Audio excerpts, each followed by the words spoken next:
guys, welcome back to my YouTube channel.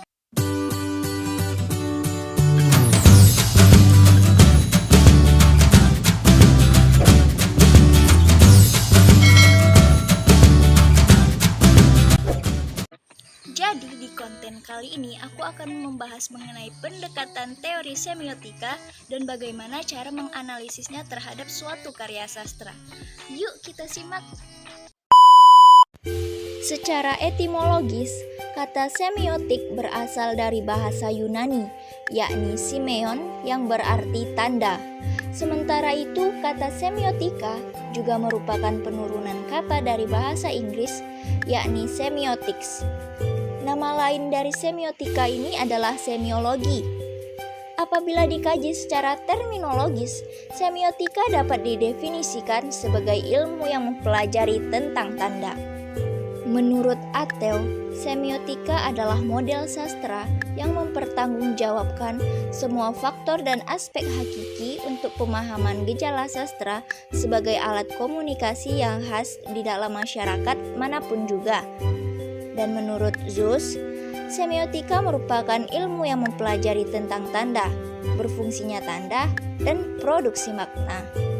Sedangkan menurut Sobur, semiotika adalah suatu ilmu atau metode analisis untuk mengkaji tanda. Di dalam menganalisis suatu karya sastra menggunakan teori semiotika ini, terdapat 3 klasifikasi tanda. Tanda yang pertama disebut dengan ikon.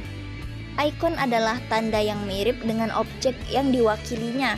Misalnya terdapat gambar toilet di suatu gedung atau pom bensin, berarti di situ adalah tempat toilet. Yang kedua yaitu indeks. Indeks merupakan tanda yang memiliki sebab akibat dengan apa yang diwakilinya. Misalnya di stiker paket kardus terdapat gambar gelas pecah. Itu menandakan apabila paket tersebut dibanting, maka akan pecah sama halnya dengan gelas tersebut. Dan yang ketiga yaitu simbol. Simbol sendiri merupakan tanda yang didasarkan pada konvensi, peraturan, atau perjanjian atas kesepakatan bersama. Misalnya tanda hati berwarna merah muda, itu diartikan sebagai cinta, yang mana semua orang tanpa sadar telah menyepakati simbol dan arti dari hal tersebut. Untuk itu, aku mengambil salah satu karya sastra berbentuk puisi yang berjudul Jika Pada Akhirnya, karya Husni Jamaluddin. Tanda ikon yang terdapat pada puisi tersebut, yang pertama yaitu Jika Pada Akhirnya. Ikon jika pada akhirnya bermakna kalau juga tiba waktunya yang merepresentasikan datangnya maut, sebagaimana yang ditandai pada larik kedua. Hal yang dibaca oleh ikon tersebut maksudnya adalah datangnya maut atau kematian yang pasti datang menemui kita. Tanda ikon kedua yaitu terdapat pada larik terbujur kaku. Arti ikon terbujur kaku adalah terbaring dalam keadaan mengeras, tidak goyang dan tidak berdaya.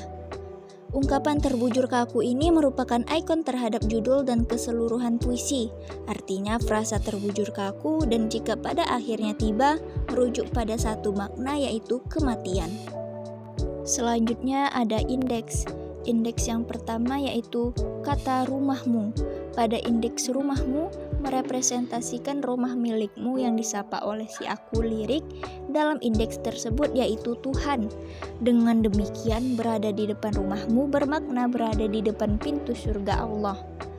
Yang kedua yaitu membuka pintu. Indeks membuka pintu merepresentasikan sifat kemahabijaksanaan Allah untuk memberi ampunan kepada si aku. Yang ketiga yaitu mengulurkan tangan. Indeks mengulurkan tangan merupakan tindakan yang merepresentasikan tindakan mengasihi, memberi ampunan bagi seluruh dosa si aku. Dan yang terakhir yaitu sisa.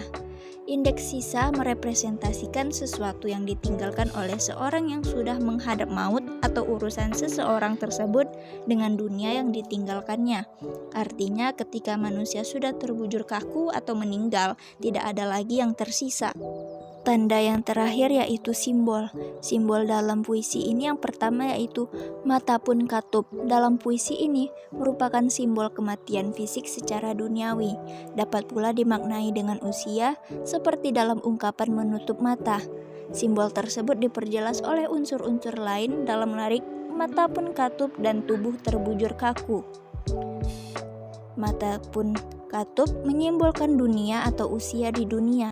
Selanjutnya simbol bumi. Kata bumi dalam puisi ini bukan berarti tempat kehidupan yang dihuni oleh makhluk hidup, melainkan simbol yang memadai segala kehidupan dunia dan segala hal yang berkaitan dengannya.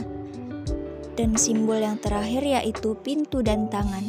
Kata pintu dan tangan adalah dua kata yang menyimbolkan hal yang berkaitan erat. Pintu merupakan simbol jalan lebar bagi sang hamba yang diridhoi Allah, sedangkan ungkapan mengulurkan tangan merupakan simbol kekuasaan maaf, kemahalapangan hati, kemahabijaksanaan, dan kemahasempurnaan sang Khalik. Sekian dulu pembahasan dari aku, semoga bermanfaat dan terima kasih. Wassalamualaikum warahmatullahi wabarakatuh. Sampai jumpa di konten selanjutnya.